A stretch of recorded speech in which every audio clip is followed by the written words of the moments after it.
네, 안녕하십니까. 저는 포럼 사회를 맡은 한국법제연구원 대외협력홍보팀장 공효영입니다. 오늘 한파의 날씨 속에서도 이른 아침에도 불구하고 이렇게 자리에 참석을 해주셔서 대단히 감사드립니다. 이번 제59회 입법정책 포럼은 김천식 통일연구원장님을 발제자로 모시고 국제 정세 변화와 윤석열 정부의 통일 정책을 주제로 귀한 말씀을 듣는 시간을 마련했습니다. 오늘 발제에 앞서 잠시 식순을 설명드리겠습니다. 먼저 한영수 법제연구원장님의 개회사가 있은 후에 김천식 통일연구원장님의 발제를 듣도록 하겠습니다. 이어 플로어 질의를 약 10분 정도 진행한 뒤에 행사가 종료가 됩니다. 오늘 의미 있는 시간 되시기를 바라며 이제 한영수 한국법제연구원장님을 앞으로 모셔서 개회사를 듣도록 하겠습니다. 박수 부탁드립니다.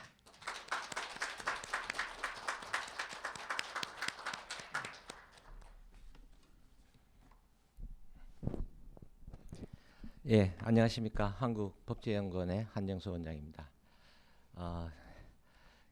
내일이 겨울의 그 최절정에 달한다는 동지입니다. 동지를 하루 앞둔 날씨답게 오늘 날씨가 많이 추워졌습니다.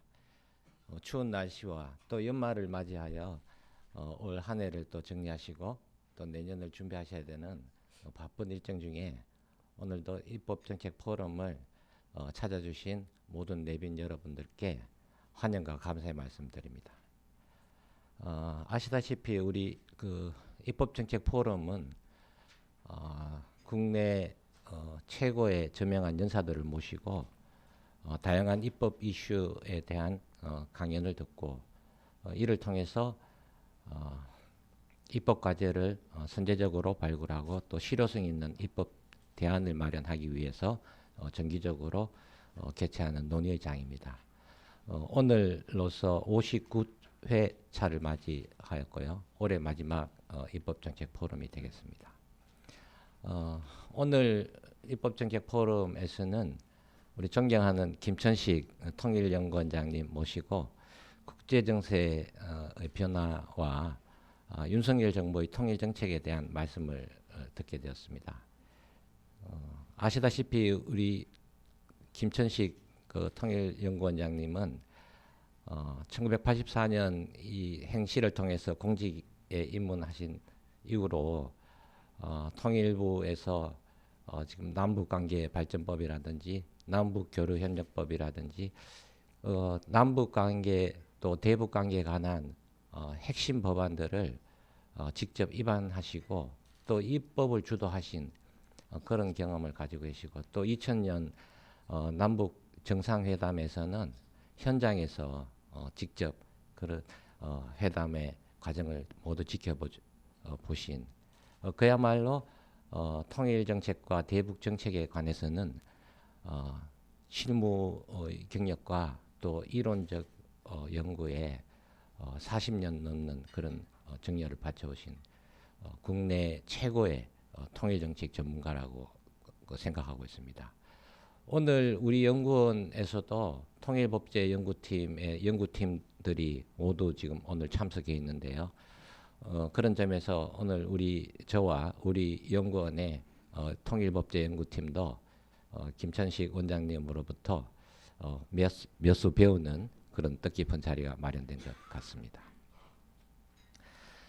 최근 북한은 남북 군사 협의를 일방적으로 파기한 데 이어서 또 지난달에는 정찰 위성을 발사하고 또 이번 주 일요일과 월요일에는 단거리 탄도미사일과 ICBM급 미사일을 발사하는 등 군사 도발을 계속하고 있습니다. 북한 주민의 어려운 상황 속에서도 김정은은 최근 최고급 전용차를 새로 구입했다는 그런 말도 언론을 통해서 접했습니다. 이런 상황 속에서 오늘 김천식 원장님의 강연을 통해서 최근 어떤 한반도를 둘러싼 국제 정세의 변화와 또 현 정부의 이 통일에 대한 철학 그리고 윤석열 대통령께서 말씀하신 그 담대한 구상의 의미, 또 우리가 당연히 당연한 명제처럼 생각하고 있지만 젊은 세대들에게는 또 많은 그 회의적인 시각도 있는 이 통일 후의 미래상에 대한 어떤 비전과 청사진도 엿볼 수 있는 좋은 강연이 마련된 것 같습니다. 뜻깊은 강연을 기대하겠습니다. 끝으로 올 한 해 동안 입법정책 포럼을 찾아주신 모든 내빈 여러분들께 다시 한번 감사드리고 내년에도 저희들 입법정책 포럼이 원래의 취지에 맞게 다양한 분야의 전문가분들 모시고 대한민국의 입법정책을 발전시키는 좋은 교류의 장이 될 수 있도록 최선을 다하고자 합니다. 지금 올해가 며칠 남지 않았고 이제 며칠 지나면 이제 갑진년 새해가 됩니다. 제가 갑진년을 푸른 용의 해라고 들었습니다. 청룡이 상징하는 것은 도약과 희망 이런 것들을 상징한다고 합니다. 이제 얼마 남지 않은 한 해를 잘 마무리하시고 다가오는 새해에는 청룡의 기운을 다 받으셔서 개인적으로나 하시는 일에서나 모두 발전과 도약하시는 한 해가 되시기를 기원드립니다. 감사합니다.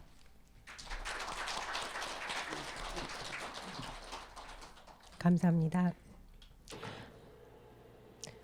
그럼 오늘 좋은 말씀을 들려주실 김천식 통일연구원 원장님을 앞으로 모시겠습니다. 다들 뜨거운 박수로 맞이해 주시기 바랍니다.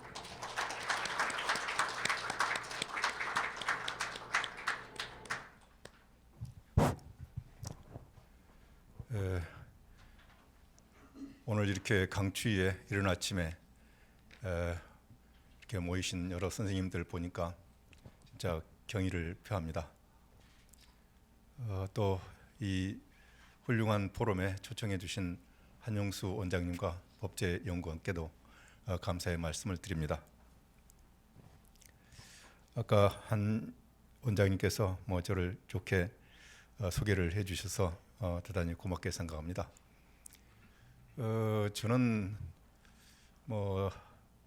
진짜 그 소년 시절부터 이 통일에 대한 꿈을 안고 계속 공부도 그런 방식으로 했고 직장도 그렇게 택했고 그랬는데 아직도 통일이 안 돼서 좀 마음이 짠하고 이건 반드시 해야 되는데라는 생각을 가지면서도 또 요새 그 세태가 제 생각하고는 조금 다르게 흘러가는 모습을 보면서도 마음 아프게 생각합니다. 오늘 저한테 주어진 주제는 국제 정세 변화와 윤석열 정부의 통일 정책입니다. 지금 국제 정세를 보면은 여러 선생님들이 다들 느끼시겠지만은 대단히 어지럽습니다. 대단히 어지럽고 이 어지러운 현상이 왜 일어나느냐?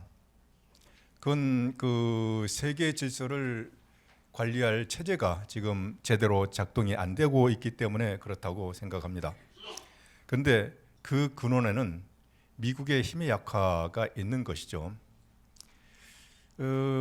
2001년 테러와의 전쟁을 시작한 이후에 미국이 그 전쟁에 테러와의 전쟁에 쏟아부은 돈이 8조 달러입니다.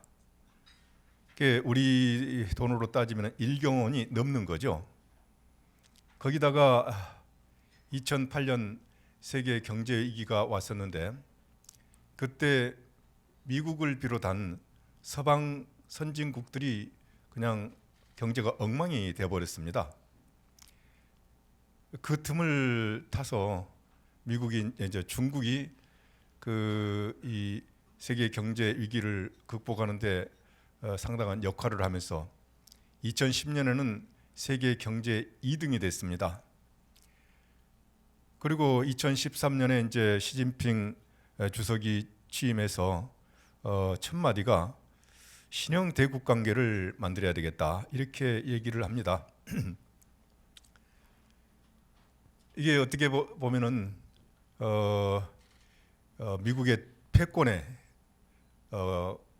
이제 공개적으로 도전하는 것이고 그 현상들이 사실은 세계 질서에 큰 충격을 줬다고 생각을 하고 있고 그런 그 세계 질서가 충격을 받고 흔들리니까 그 틈바구니에서 이제 여러 가지 일들이 일어나지 않습니까? 2014년 러시아가 크림반도를 침공해가지고 점령하고 또 2017년도에 북한이 핵무력 완성을 선언했는데 그것도 세계 질서의 흔들림과 관련이 있다고 봅니다. 그리고 작년에는 우크라이나 전쟁이 일어났고 또 중국은 대만을 무력으로 공격하겠다, 무력으로라도 통일을 하겠다라는 입장을 밝힙니다. 그리고 최근에는 하마스 이스라엘 충돌이 일어나는데 이게 그 하마스뿐만 아니고 지금 중동에 있는 헤즈볼라라든지 후티 반군이라든지 이라크 시아 민병대라든지 이것들이 전부 지금 이스라엘하고 분쟁을 하고 있는데 보시면은 이 단체들의 배후에는 이란이 있습니다. 그래서 결국은 지금 중국이나 러시아, 북한, 이란 이 나라들이 결국은 그 미국 중심의 세계 질서를 바꿔야 되겠다 이런 생각을 가지고 있는 것으로 봅니다.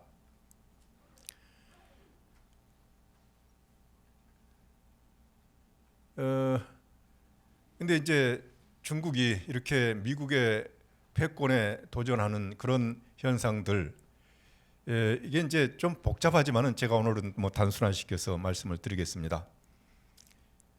그건 이제 아까도 말씀드렸지만은 중국이 경제력이 커진 그런 배경하에서 나온 것인데 사실은 중국이 이렇게 이제 국력이 커진 거는 세계화 시기에 미국의 도움으로 세계 공급망을 장악하고 세계 공장이 되고 또 불공정 무역을 통해서 엄청난 국력을 쌓았습니다.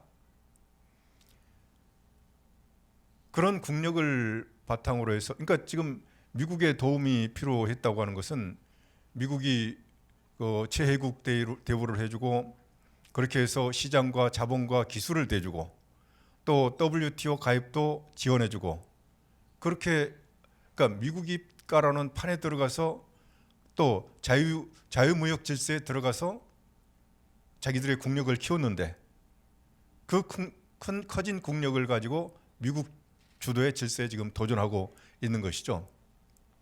그 2017년 중국이 19차 당대회를 했는데 그때 분명히 1949년까지는 패권 국가가 되겠다고 하는 것을 선언을 합니다. 종합 국력에서 세계 영향력에서 군사력에서 1등이 되겠다고 하는 것을 그때 발표를 합니다. 그리고 가치 면에서는 중국 특색의 사회주의를 옹호하는 그게 이제 그 우월하다고 하는 그런 입장을 가지고 있습니다. 그리고 작년에 20차 당대회를 했는데 사회주의 현대화 국가를 전면적으로 건설하겠다. 중화민족의 부흥, 소위 중국몽을 얘기를 하고 있습니다. 이렇게 해서 지금 미국 주도의 질서에 도전을 하고 있는 건데 그런 이제 커진 국력을 가지고 중국은 계속 자기들의 영향력을 확대하려고 노력을 하고 있습니다. 소위 BRI라고 그래가지고 1대1로 이니셔티브라고 해서 세계 개발도상국을 대상으로 해서 뭐 소위 채무의 덫을 깔아주면서 그 영향력을 확대하고 있고요. 또 다재 외교를 통해서 중국 중심의 블록을 확대하려고 그러는 것 같습니다. 브릭스의 확대라든지.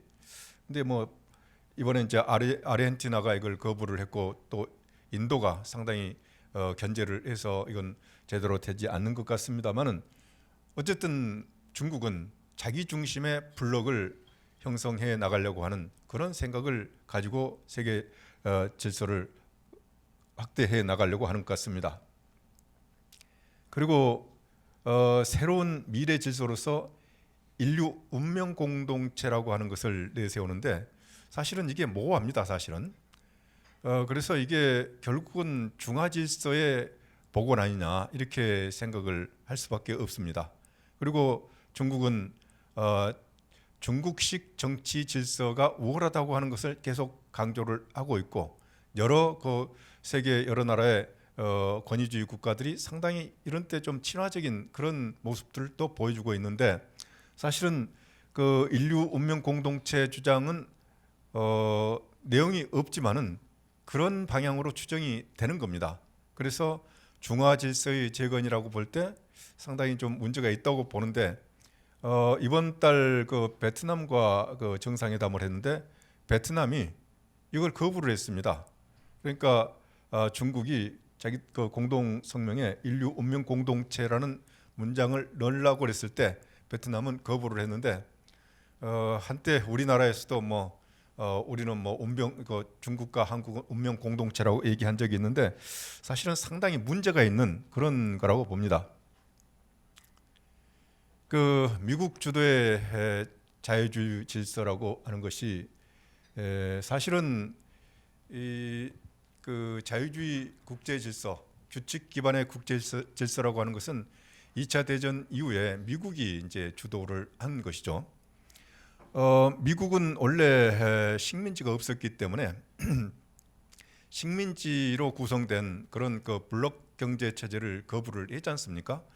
그래서 나온 것이 민족 자결주의 원칙인데 1차 대전 때는 그걸 실현을 하지 못했습니다.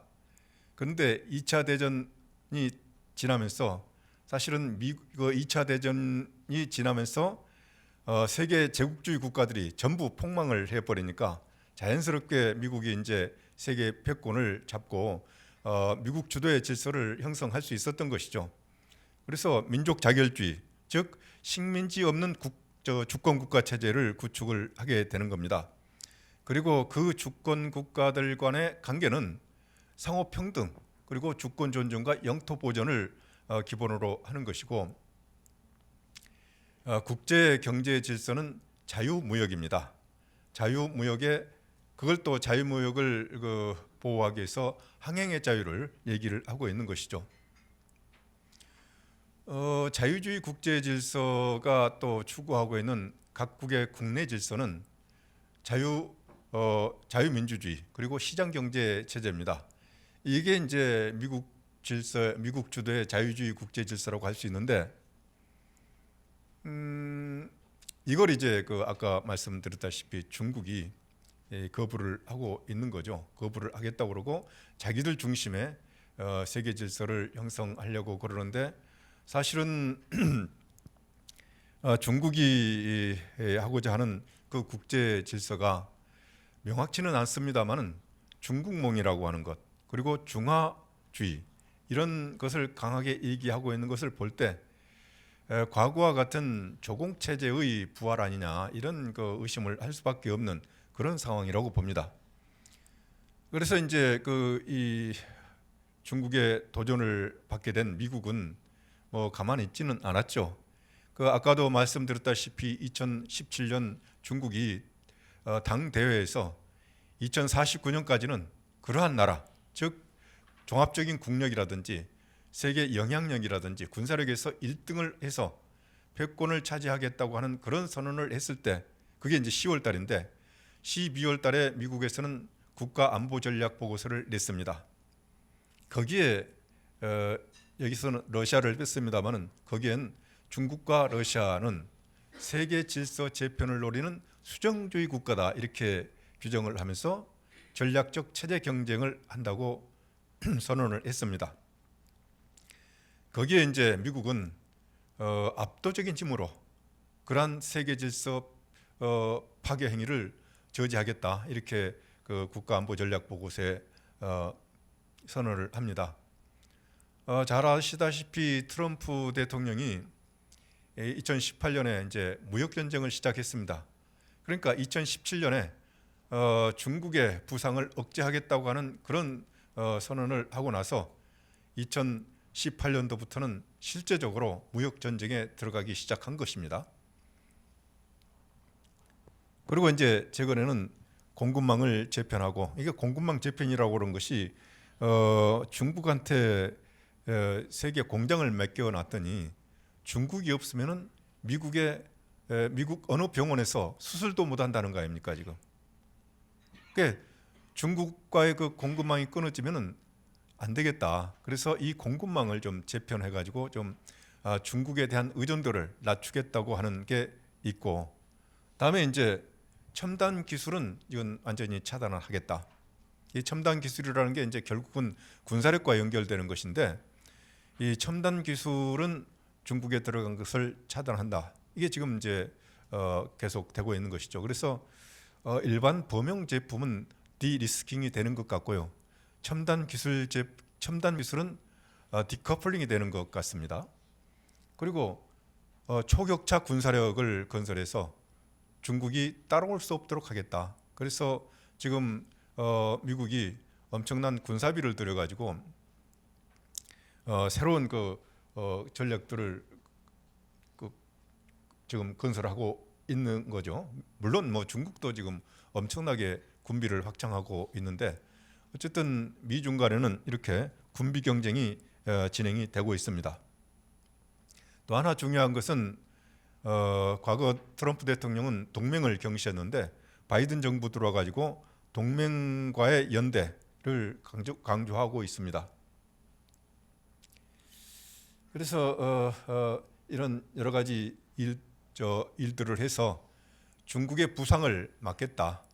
그래서 중국이 추구하고 있는 국제 질서, 그리고 이걸 저지하고 자유주의 국제 질서, 규칙 기반의 국제 질서를 계속 가져가겠다고 하는 것이 미국의 전략인 것이죠.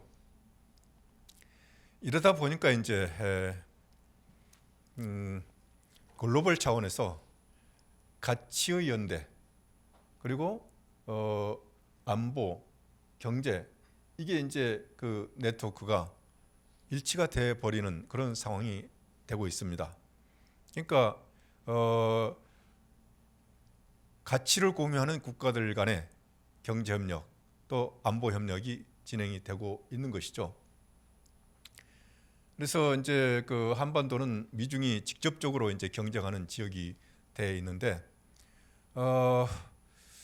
우리가 이제 그 가치 외교냐, 뭐 균형 외교냐 이런 것 가지고 우리 내부에서 좀 지식사회에서 논란이 있었습니다만은, 지금 우리는 전략적 모호성이나 전략적 균형이 불가능한 상황으로 가 있다. 저는 그렇게 봅니다.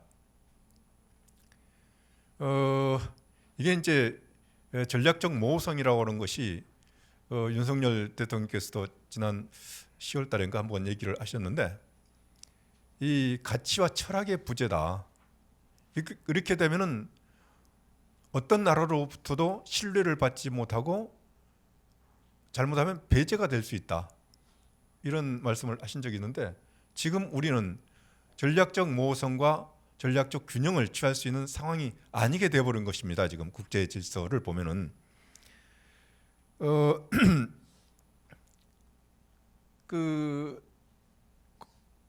지금 우리가 전략적 균형이나 전략적 모호성을 얘기할 수 있었던 시기는 사실은 탈냉전 시기거든요. 탈냉전 시기에 세계화가 진행되던 그런 시기인데, 그 시기 지금 뭐 몇 년이 안 지났습니다만 그 시기를 평가해 보면은 사실은 미국이 체제 경쟁에서 이겼다는 그런 자신감 때문에 이제는 자유민주주의 가치가 완전히 확산될 것으로 생각을 했던 것 같습니다. 그래서 그런 그 가치 체제 경쟁이라는 건 생각을 할 수가 없는, 안 해버리는 그런 상황이 온 거죠. 그래서 이제 사실은 중국이라는 나라가 체제가 다르고, 또 뭐 89년 천안문 사태로 인해 가지고 뭐 그냥 사람들을 탱크로 깔아뭉개는 그런 나라였음에도 불구하고 미국은 중국과 협력을 하는 겁니다. 중국의 경제 발전을 도와주는 겁니다. 그리고 중국의 세계 시장 지배를 도와줬던 것이죠. 그러니까 어떻게 보면은 가치와 체제를 경시하면서 경제적 이익을 얻기 위해서 중국과 협력을 했는데, 그런 틈바구니에서 우리도 사실은 뭐 중국과 수교도 하고 중국과 경제 협력을 엄청나게 늘려나가서 우리 국력을 또 키웠죠. 그런데 지금은 이제 가치와 체제를 전면에 내세우면서 미중 간의 전략적 체제 경쟁을 하고 있는 상황입니다. 이제 체제 경쟁이라고 그런 것이 우리가 그냥 학문적으로 얘기하는 게 아니고 미국이 직접적으로 정책으로 그렇게 선언을 한 거란 말이에요. 전략적 체제 경쟁을 하겠다고 하는 겁니다. 이런 상황에서 체제와 가치가 전면에 부각이 되고 그에 따라서 경제라든지 안보라든지 이게 재편되는 그런 상황으로 와버렸습니다. 그래서 우리가 전략적 모호성을 하기가 상당히 어려워진, 만약에 그렇게 되면은 어느 진영으로부터도 신뢰를 받지 못하고 배제되고 잘못하면 안보상으로도 상당히 위험해지는 그런 상황으로 갈 수도 있다, 이렇게 보는 겁니다.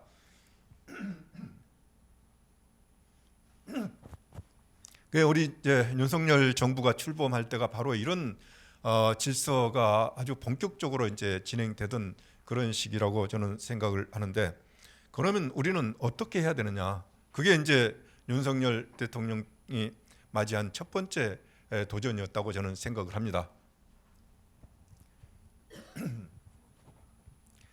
지금 어쨌든 규칙 기반 국제 질서를 추구하는 세력과 힘에 의한 현상 변경을 추구하는 세력이 지금 세계적으로 경쟁을 하고 있는 것이죠. 특히 작년에 러시아가 우크라이나를 침략함으로써 그런 이 세력 간의 경쟁이 본격화됐고 냉전이 본격화됐다고 생각을 합니다. 사실 유럽도 탈냉전 시기에 이 가치와 체제의 문제에 있어서 소홀히 했었는데, 작년에 러시아의 그런 군사 행동을 보면서 유럽 국가들이 상당히 각성을 한 것 같습니다. 그래서 군사비를 지금 GDP 2%로 올리겠다고 하는 것이고, 또 러시아에 대한 과도한 에너지 의존을 줄이겠다고 하는 것입니다. 그리고 중국과도 EU 국가들이 중국에 대한 의존도를 낮추기 위해서 지금 노력을 하고 있는 것 같습니다. 그래서 지금은 자유주의 국가들과 연대, 그리고 이 권위주의 국가들 간의 협력이 되는, 그래서 진영이 지금 재편되고 있다, 이렇게 봅니다. 작년 5월 달에 윤석열 대통령이 취임했습니다마는, 여러분 윤석열 대통령 취임사를 보시면은 첫 대목이 이렇게 나갑니다. 저는 자유민주주의와 시장경제체제를 바탕으로 하는 국민이 주인이 된 나라를 재건하겠다, 이렇게 선언을 하고 있습니다. 첫마디입니다, 이게. 그러니까 여기 이제 오신 내빈들한테 인사하고 뭐 이러는 게 아니고 첫마디로 이렇게 딱 하고, 그 다음에 이제 여기 오신 내빈들 누구 대통령 하면서 내빈들에게 인사를 하는 그런 식으로 이 취임사가 구성이 되어 있습니다.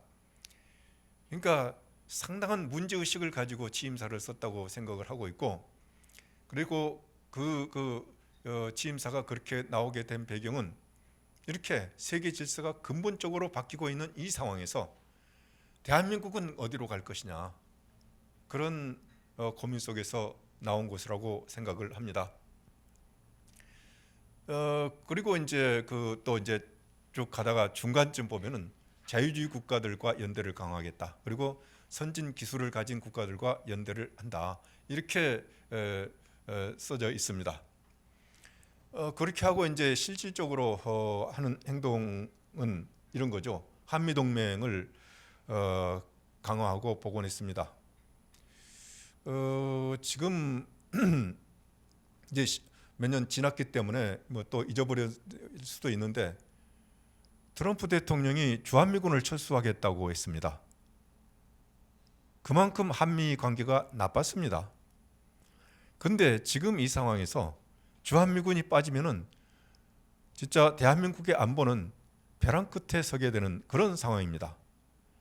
그런 식으로 이 한미 동맹 관계, 한미 관계를 잘못 관리했던 것입니다. 이걸 이제 복원을 시키고 지금은 금년 4월 26일 날 워싱턴 선언을 통해서 핵 동맹 수준까지 지금 끌어올렸습니다. 내년에는 핵 전쟁 연습을 같이 한다는 거 아닙니까? 이런 식으로 이제 한미 동맹 관계를 강화시켜서 안보를 튼튼히 하는 그런 상황으로 됐고, 아까도 말씀드렸지만은 이 체제의 네트워크하고 안보 네트워크, 경제 네트워크가 일치되는데 지금 한미 관계가 그런 식으로 가고 있다, 이렇게 발전되고 있다고 봅니다. 한일 관계는 어떻습니까? 한일 관계는 거의 뭐 단교 수준까지 악화가 됐었지 않습니까? 근데 여러분 우리가 뭐 다 아시지만은 한미 동맹이 이제 우리 안보를 위해서 중요하다고 하는데 그 한미 동맹을 뒷받침하고 있는 것이 일본입니다. 일본의 미군 기지들은 어떻게 보면은 한국 전선의 후방 기지들이거든요. 그래서 일본의 협력이 한미 동맹이 제대로 가동되기 위해서는 일본의 협력이 필요한데 일본과 한일 관계가 틀어진다고 하는 것은 한미 동맹 관계도 흔들릴 수밖에 없는 그런 상황이 되는 것이죠. 그래서 금년 뭐 3월 달에 어떻게 보면은 국민들이 지지하지 않을지도 모르겠는 그런 한일 관계 개선을 위해서 결단을 했죠. 한일 관계가 개선되고 나니까 한미일 3국 협력 체제가 가동이 될 수 있는 겁니다. 그리고 이제 작년 금년 나토 정상회의를 참가했는데 이것은 자유주의 국가들과의 연대를 강화한다고 하는 그런 의미가 있다고 생각을 합니다. 그래서 이제 8월 달에는 한미일 3국 캠프 데이비드 합의를 했습니다. 지금 한미일 협력체라고 하는 것은 세계 최강의 협력체입니다. GDP를 따지니까 한미일 합치면은 세계 3분의 1이 됩니다. 그리고 최고 선진 공업국들입니다. 그리고 군사적으로도 사실 대한민국의 군사력이 서방 세계에서 2등이잖아요. 핵무기를 빼면은 서방 세계에서 미국 빼고는 전쟁을 제대로 할 수 있는 나라가 한국밖에 없습니다. 일본도 지금 뭐 무장을 강화하고 있고, 그래서 군사력으로도 한미일 3국의 협력은 엄청난 파워를 가지고 있는 것입니다. 그래서 지금 세계 질서가 재편되고 있는 이 과정에서 자유주의를 기반으로 하는 또 시장 경제, 자유무역을 기반으로 하는 이 세 개 나라가 합친다고 하는 것은 다른 여러 세계 나라들한테 중요한 메시지를 주는 거라고 생각을 합니다. 그리고 또 한국은 뭐 우리가 뭐 자랑스럽게 생각합니다만은 세계 최빈국에서 선진국까지 올라간 나라이기 때문에 어떻게 보면은 선진국한테도 그렇고, 요새 뭐 후진국이란 말을 안 씁니다만은 후진국한테도 그렇고 대단히 매력적인 나라입니다. 그래서 한국이 어떻게 움직이느냐는 소위 제3세계 국가들한테도 상당한 영향을 줄 수 있는 그런 거라고 저는 생각을 합니다.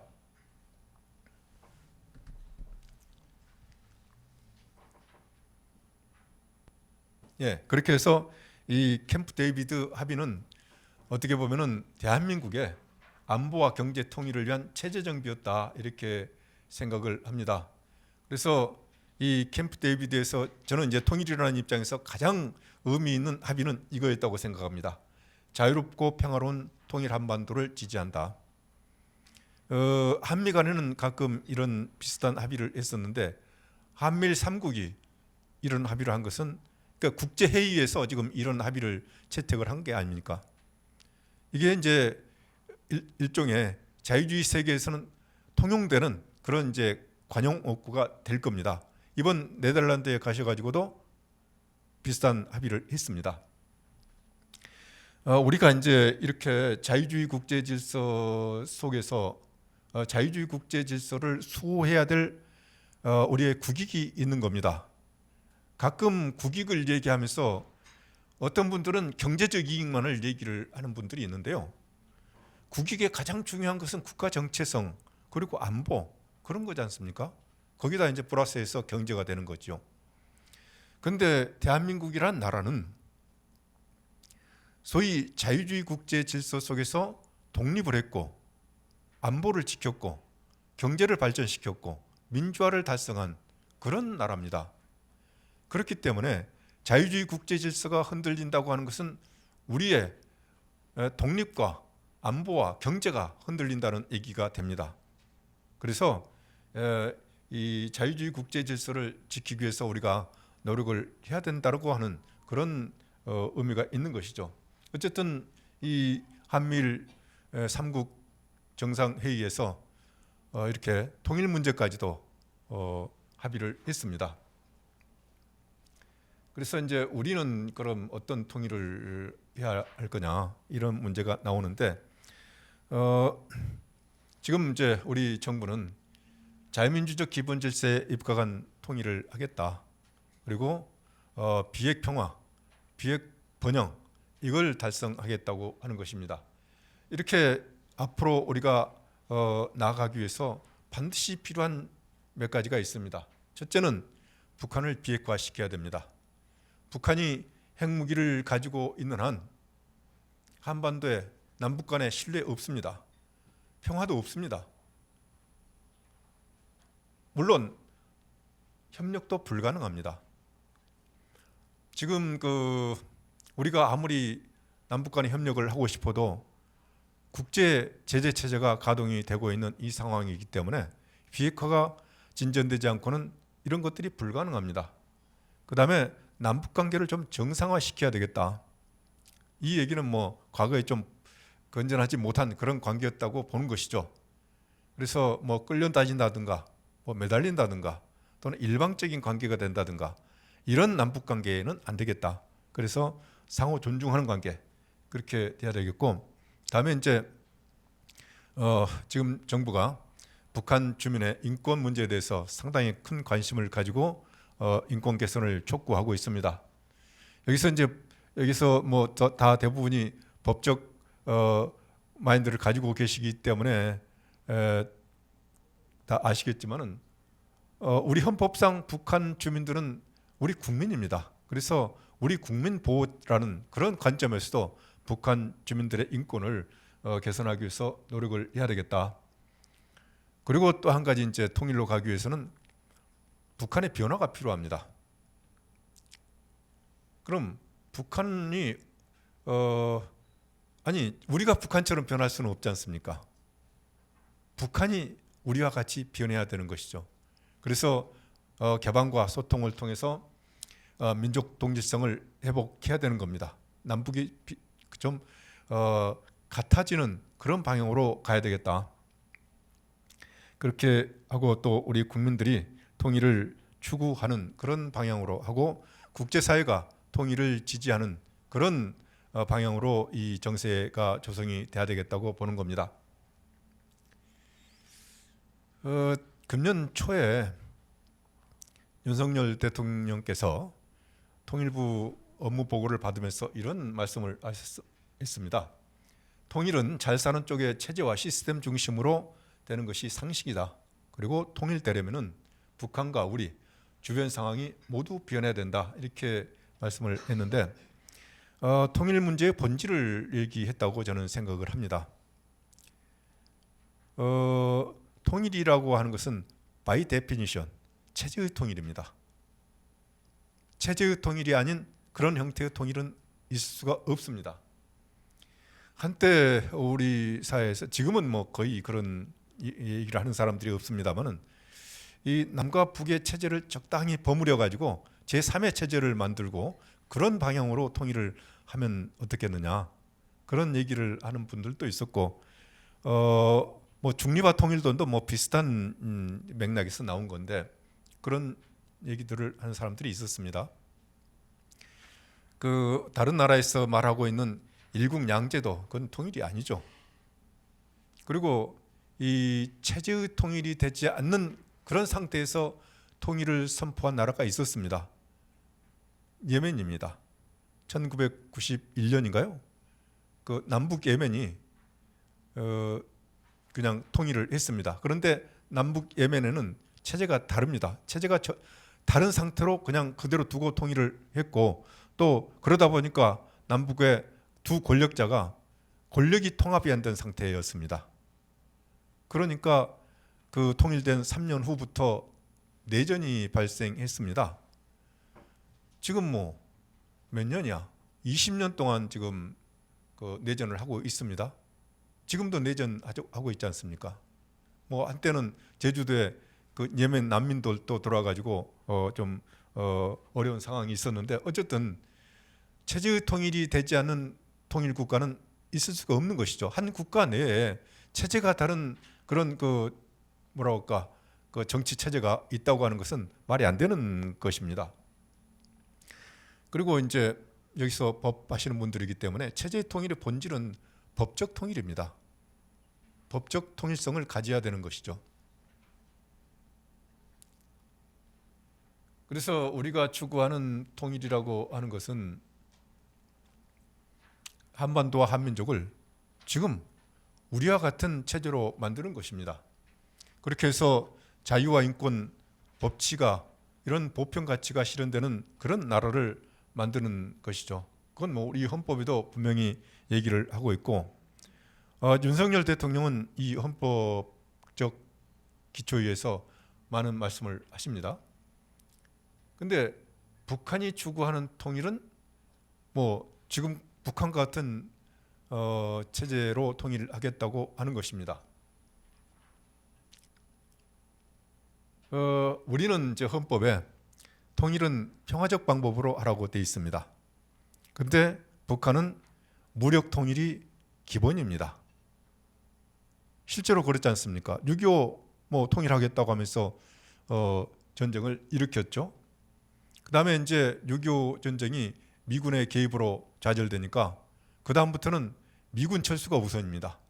대남 전략에 있어서 미군 철수가 우선입니다. 그걸 이제 그 북한이 얘기하는 것은 민족 해방이라는 그런 논리로 얘기를 했던 것이죠. 근데 지금 상황은 뒤에 좀 말씀을 드리겠습니다만은 핵무력으로 통일하겠다고 얘기를 하고 있습니다.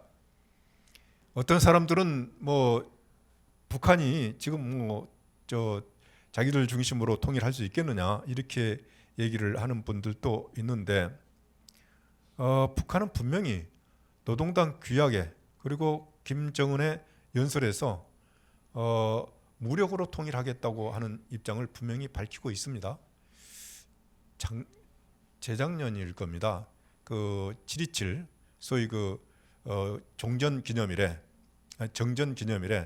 김정은이 한 얘기가 뭐냐면은 연설 속에 그런 게 있는데, 남해를 지척에 둔 낙동강 정선에서 무기가 부족해서 동지들을 동지들을 땅에 묻고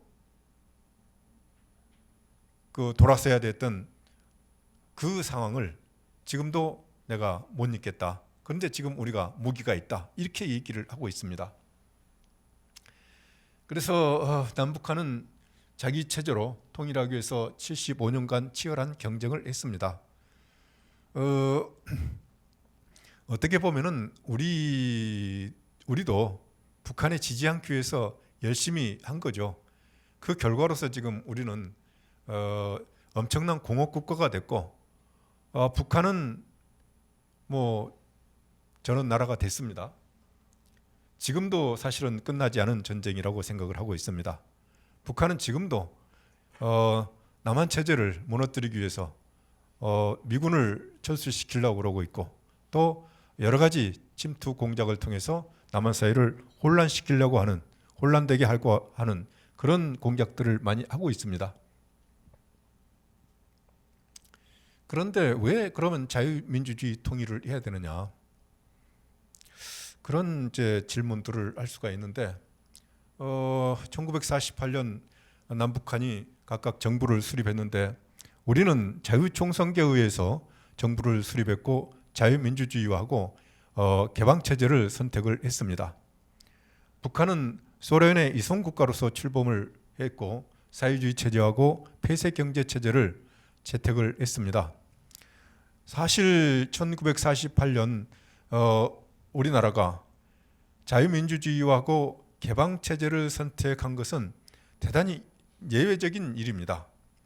그 당시 신생국들은 이 식민지 경험에 대한 거부감이 있었기 때문에 대부분 사회주의 국가 체제를 선택을 했고 자력갱생 노선을 채택을 했습니다. 그러니까 이제 개방 체제라고 하는 것이 그 입장, 그러니까 식민지적 경험을 가진 사람들 입장에서는 착취 구조였거든요. 그래서 자력갱생 노선을 채택을 했습니다. 근데 한 지금 150개가 되는데 150개 신생국 중에서 선진국이 된 나라는 대한민국이 유일합니다. 그리고 대부분의 신생국들이 사회주의적 노선을 채택을 했다고 그러는데 그 나라들은 지금도 정치적으로 혼란스럽고 경제적으로 빈곤하고 문화적으로 낙후되어 있습니다. 그래서 우리가 자유민주주의 체제라는 게 대단히 우월한 좋은 체제다라고 하는 것을 느낄 수 있는 것입니다. 북한은 실패한 체제의 대표적인 경우입니다. 지금도 뭐 저렇게 권력이 세습되고 있고 권력을 혈족 세습하는 나라는 아마도 지금 북한이 유일하지 않을까라는 생각을 합니다. 뭐 왕이 있는 국가들도 있지만 그건 전부 명목적인 것이고 실제로 권력을 행사하고 있는 그런 권력자를 세습하고 있는 것은 북한이 유일하지 않을까. 그리고 뭐 전체주의 체제로 가고 있고 포갑 통치가 일상화되고 있는, 그리고 뭐 최빈국이고 인권 최악의 인권 국가이고 그렇습니다. 그럼에도 불구하고 북한 주민들은 이 세상에 부러움 없다 이런 말을 되뇌어야 되는 그런 사회입니다. 그래서 북한 체제처럼 되면은 안 되겠다고 하는 거 그런 겁니다. 그래서 우리가 지금 자유민주주의를 얘기를 하다 보면은 이것이 이념 논쟁이다 뭐 이렇게 얘기하시는 분들도 있는데 저는 그게 아니라고 봅니다. 우리가 어떤 정치 체제를 선택하느냐 그 문제는 내가 어떤 삶을 살 것인가 그리고 나는 어떤 나라에서 살 것인가 그런 문제라고 봅니다. 그래서 자유민주주의로 통일해야 되겠다 이런 점을 윤석열 정부는 강조를 하고 있습니다. 그런데 문제는 지금 통일이 문제가 아니고 북한이 지금 핵으로 남쪽을 공격하겠다고 하는 이 상황이 있기 때문에 북한의 핵 도발을 억제하는 것이 우선적인 과제가 되어버렸습니다.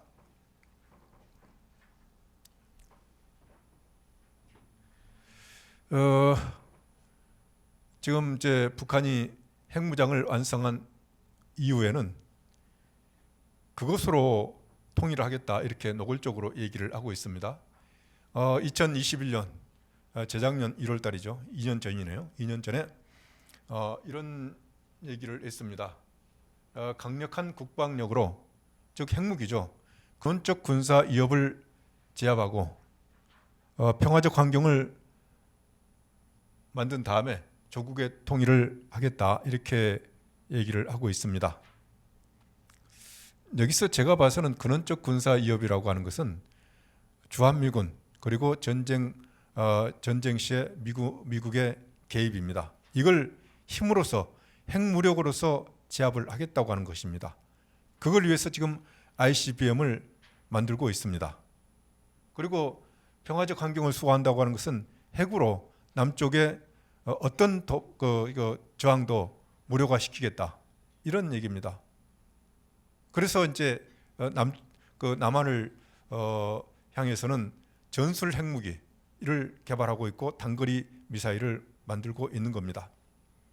근데 이제 ICBM은 아직 뭐 덜 된 것 같은데 단거리 미사일과 전술 핵은 완성이 돼 있는 그런 상태입니다. 그리고 북한은 언제라도 자기들이 핵을 쓸 수 있다고 하는 그런 것을 법으로 만들고 있습니다. 법으로 만들어 놓고 있습니다. 그래서 지금 그 아까 뭐 이제 그 말씀이 나왔습니다만은 북한이 왜 남쪽을 대한민국이라고 그러느냐? 대한민국은 이제 맞상대가 안 된다는 겁니다. 그래서 과거에는 그래도 그 남조선 혁명론이라고 그래가지고 남쪽에 체제 전복을 해서 그 전복된 체제, 새로운 체제하고 자기들이 합작 통일을 하겠다고 하는 건데 지금은 무력으로, 핵무력으로 완전히 제압하고 그 힘으로 통일을 하겠다고 하는 그런 방향으로 가고 있다고 저는 생각을 합니다. 그래서 이제 그런 그 자기들의 전략을 수행하기 위해서 지금 그 국방과학기술발전 5개년 계획이라는 걸 만들어 놓고 5대 전략 무기를 지금 만들고 있습니다. 지금 우리가 최근에 봤던 군사 정찰 위성이라든지 엊그제 쏘았던 ICBM이라든지 전부 이런 그 구조, 이런 계획 속에서 추진이 되고 있는 겁니다. 그래서 아마도 2025년, 그러니까 그 사람들 계획에 따르면 2025년에 그 계획이 완성이 됩니다. 그때 다시 한번 미국과談판을 하려고 할 겁니다. 그리고 이제 그 남한에 대해서는 굴종을 하라고 하는 얘기를 계속 하고 있습니다. 2019년 8월달에 김정은이 트럼프 대통령한테 보낸 편지에 이 남한은 우리의 적수가 안 된다. 그러니 맞설 생각을 하지 말고 신뢰를 구축해서 안보 환경을 개선하라고 해라. 이렇게 얘기를 하고 있습니다. 굴종하라는 것이죠. 그리고 남북 관계를 불평등 관계로 인식시키기 위해서 계속 심리전을 하고 있습니다. 그런데 이제 우리 내부에서는 불편한 평화를 받아들이자 이렇게 얘기를 하고 있는 사람들이 있습니다. 불편한 평화가 뭡니까? 그러니까 남북 간의 이런 불평등 관계를 인정을 하고 좀 우리가 유순하게 살자는 것이죠. 대들지 말고 우리가 굴종하자는 얘기입니다. 글쎄요, 이게 어떤 심리적인 상태에서 나오는지는 모르겠는데 저는 정상적인 대한민국 사람이라면은 이런 건 받아들일 수 없다고 생각을 합니다. 그러면 굴종적 평화를 하지 않으면 전쟁이냐? 그렇지 않죠. 당당한 평화도 있는 겁니다. 불편한 평화가 있다면은 당당한 평화도 있는 겁니다. 그게 바로 힘에 의한 평화입니다. 그리고 뭐 기왕에 여기 나왔습니다만은 우리 사회에서 두 가지 미신이 있습니다. 첫째는 북한은 동족인 우리를 향해서 핵을 쏘지 않을 것이다. 핵을 쓰지 않을 것이다. 그리고 북한 핵은 미국의 공격에 대비하는 그런 안보용이다 이렇게 얘기를 합니다. 그런데 다 틀렸지 않습니까 지금? 뭐 남한을 지금 핵으로 공격하겠다고 그런 전술 핵 부대까지 만들고 그런 군사 연습까지 하고 있습니다. 그리고 핵은 대미 안보용이 저는 아니라고 봅니다. 원래 내부 체제 안보용이었습니다. 근데 이제 이 핵의 힘이 생기면 이제 생각이 달라지는 것이죠. 핵이 생기니까 핵무장을 하니까 그걸로 이제 통일까지 하겠다고 하는, 자기 주도로 통일까지 하겠다고 하는 그런 방향으로 바뀌고 있다고 저는 생각을 합니다. 그래서 윤석열 정부는 힘에 의한 평화 그리고 북핵 억제와 거부 능력을 확보해야 되겠다.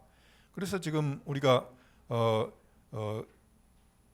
소위 자주국방, 소위 킬체인이라든지 KAMD라든지 그런 노력들을 하고 있습니다. 그리고 한미 동맹을 강화해서 지금 이제 한미 핵동맹까지 갔는데 한미일 간에는 그 19일부터 북한의 미사일 경보 정보 체계를 공유하는 그런 방향으로 갔습니다. 그러니까 지금 어떻게 보면은 북한을 지금 이 하늘에서 속속들이 들여다보고 있는 그런 상황으로 지금 가고 있다고 봅니다.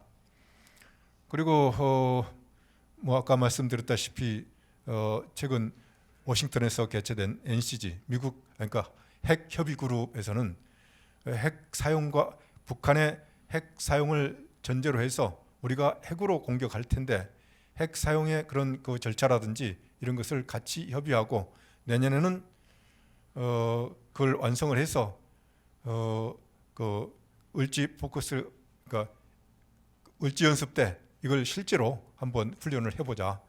핵 방어 연습을 한번 해보자. 이렇게까지 가 있습니다. 그 이제 그 2017년도에 이제 북한이 핵무력 완성을 선언했는데 이것으로서 한반도 정세는 완전히 바뀌었다고 봅니다. 그러니까 우리가 맡고 있는 정세 두 가지가 국제 정세가 이렇게 완전히 바뀌고 있고 한반도 정세도 북한이 핵무장을 완성함으로써 완전히 바뀌었다. 그래서 북한의 핵 보유 상태에서는 남북한의 실리와 평화와 협력이 불가능합니다. 그래서 이 남북 간의 평화적 환경을 조성해서 협력을 해서 북한의 비핵화를 완성하겠다. 이건 틀린 얘기가 되어버린 것이죠. 성립될 수 없는 논리가 되어버린 겁니다. 그리고 비핵화 없는 상황에서 이제 종전 선언을 추구했는데, 그러니까 이게 평화 환경을 조성해서 북한의 비핵화를 달성하자고 하는 그런 얘기인데 좀 위험한 얘기죠. 왜냐하면은 종전 선언이 되면은 유엔사가 해체가 돼야 됩니다. 유엔사는 휴전 체제를 관리하기 위해서 지금 남아 있는 거거든요. 그 사명이 없어지면은 유엔사 기능이 없어지고 존립 가치가 없어지는 것이죠. 그렇게 되면은 주한미군 지위도 흔들리고 또한 한미 동맹도 취약하게 됩니다. 그리고 지금 그 한반도에서 전쟁이 났을 때 후방 기지인 일본의 미군 기지들이 전부 그 지위가 불안정해지게 되는 그런 상황에 와 있는 겁니다. 그래서 종전 선언을 하겠다고 하는 것은 맞지 않는 그런 정책이었다 이렇게 봅니다. 그래서 우리는 비핵화할 때까지 억제와 제재를 해서 북한이 핵을 가지고 있어도 그것이 무용지물이고 오히려 체제를 위협한다 이런 생각을 가질 수 있도록 해야 되겠다고 하는 겁니다. 그리고 만약에 비핵화를 하면은 우리가 뭐 농업협력이라든지 기반시설협력이라든지 이런 걸 해서 북한 경제의 현대화를 돕겠다. 이것이 이제 담대한 구상이거든요. 그래서 이 담대한 구상은 작년 8.15 경축사에서 제시를 했습니다마는 금년에도 그걸 재확인했고 최근에 민주평통 회의에서도 대통령께서 이걸 말씀했습니다. 그래서 북한한테 비핵화 결단을 하고 협상에 나오라는 겁니다. 그런데 이제 북한은 이 담대한 구상을 거부를 했죠.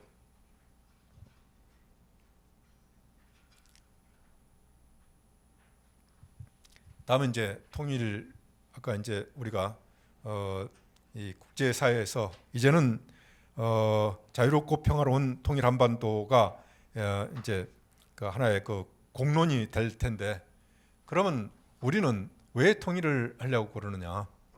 그래서 우리는 세계 유일한 분단국이지만은 어떻게 보면은 국가의 규모와 국력이 2배로 커지고 국민들이 2배로 더 잘 살 수 있는 기회를 가진 유일한 나라라고 저는 생각을 합니다.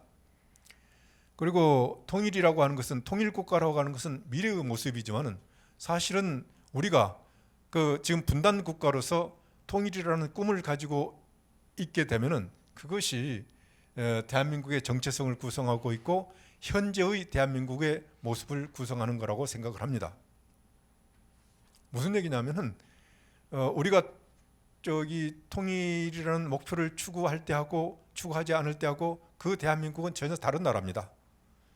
그리고 우리가 통일을 추구하면서 더 큰 나라, 더 강한 나라를 추구한다면은 그 나라는 그렇지 못한 나라보다도 국제사회로부터 더 존중을 받게 되는 그런 나라라고 생각을 합니다. 근데 요새 그 통일을 하지 말자고 하는 그런 주장들이 상당히 나오고 있습니다. 남북한이 이제 완전히 다른 사회가 됐고 두 나라 아니냐, 두 나라로서 지금 이렇게 돼 있는데 어떻게 통일을 하겠느냐, 이런 얘기를 하는 분들도 있고, 국제 정세가 이렇게 양극단으로 가고 있는데 그런 진영의 대결 속에서 우리가 단층선에 있다. 이 단층선에 있는 우리가 그런 양극 질서를 해치면서 어떻게 통일할 수 있겠느냐, 그런 패배주의도 있고, 또 통일 비용 부담이 엄청날 텐데 우리가 그걸 부담할 능력도 없고 의지도 없다, 뭐 이렇게 얘기를 하면서 그렇게 하고 있습니다. 그리고 주변 국가들은 사실은 한반도의 분단 현상 유지가 기본 정책입니다. 한반도가 통일돼서 자기 주변에 더 크고 더 좋은 나라, 더 강한 나라가 탄생하기를 바라는 주변 나라는 없겠죠.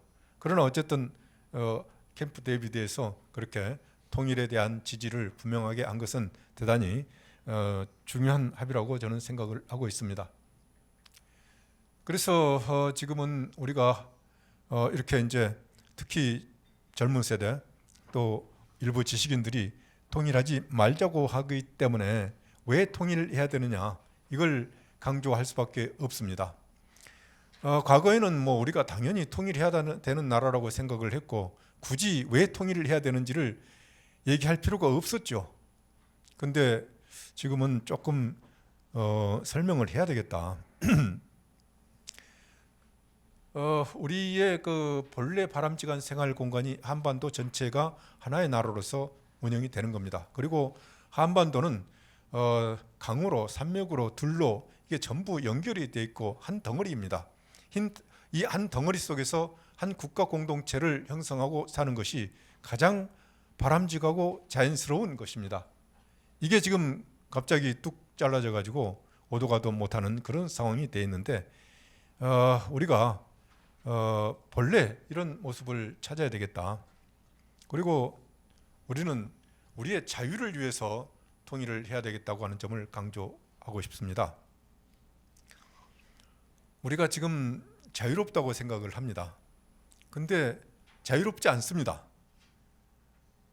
분단이라고 하는 것은 다른 사람이 만들어 놓은 질서입니다. 그 질서 속에서 우리가 갇혀 살고 있는 거거든요. 그래서 그 분단 질서가 없다고 생각해 보세요. 얼마나 우리가 더 많은 자유를 누릴 수 있는가. 그리고 분단되어 있으니까 이게 항상 전쟁의 공포로부터 자유롭지 않습니다. 또 하나는 북한에 있는 2,500만 우리 동포들은 자유와 인권이 없습니다. 옆에 있는 우리 동포들이 그렇게 자유와 인권이 없는데 우리가 자유가 있다고 얘기를 할 수 있겠습니까? 그래서 우리는 우리의 자유를 위해서 통일을 해야 되겠다. 그리고 이제 우리는 평화를 위해서 통일을 해야 됩니다. 이게 이제 뭐 수천 년 역사를 통해서 한반도는 한 덩어리로, 또 한반도에 살고 있는 사람들은 한 민족이자 한 국민입니다. 이게 다른 나라하고 좀 다른 것이 우리에게는 민족과 국민이 거의 같습니다. 그러니까 국가적 경계하고 민족적 경계가 일치하고 있기 때문에 그런 나라가 돼 있습니다. 그래서요, 이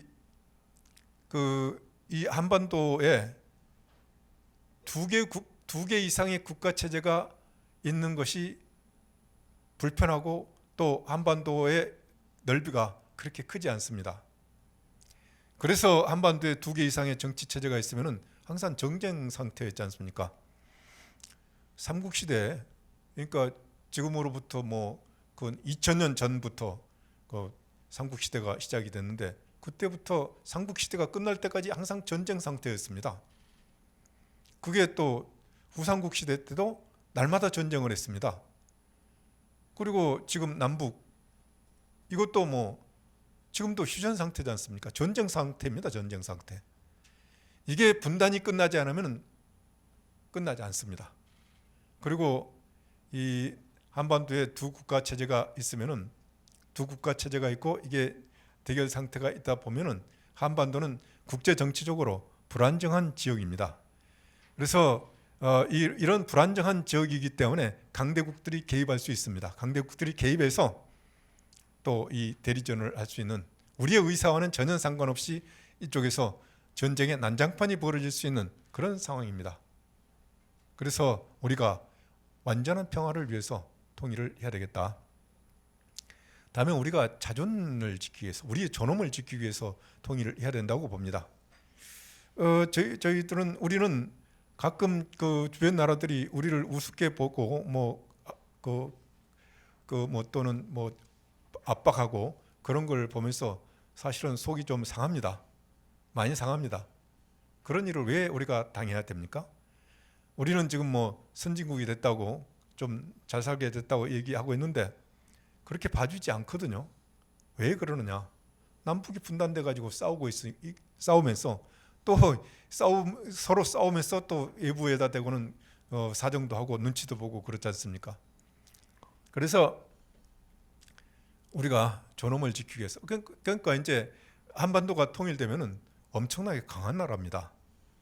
지금 뭐 독일이 우리는 강국이라고 생각하는데 아마도 한반도가 통일되면은 독일보다도 더 강한 나라가 될 겁니다.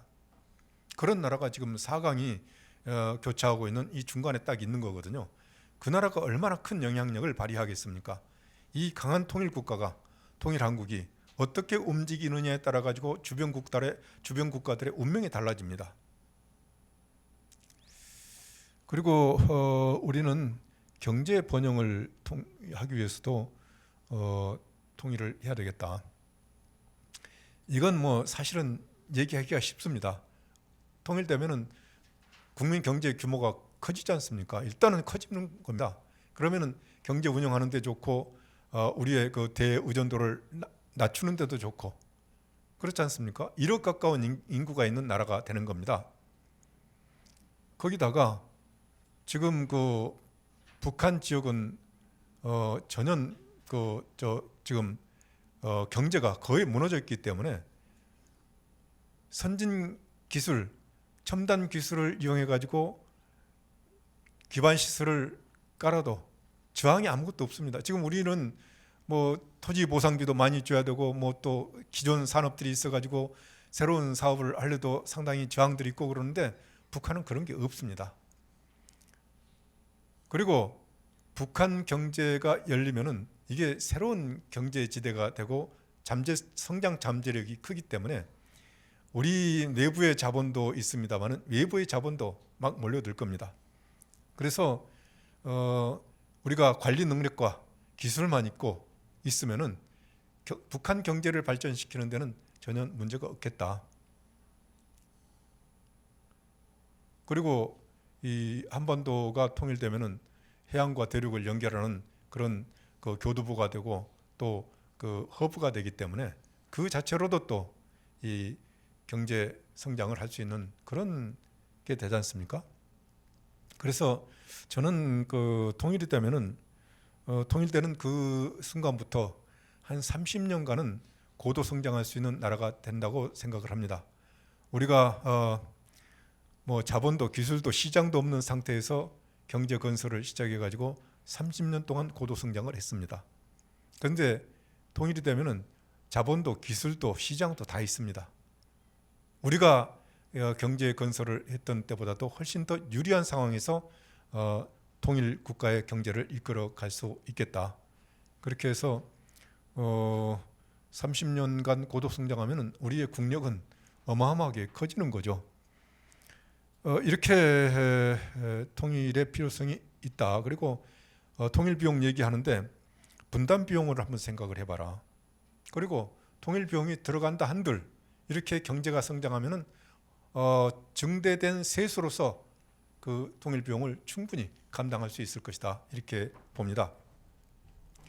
지금 시간이 다 됐기 때문에 이 정도 제 강의를 마치겠습니다. 예, 경청해 주셔서 감사합니다.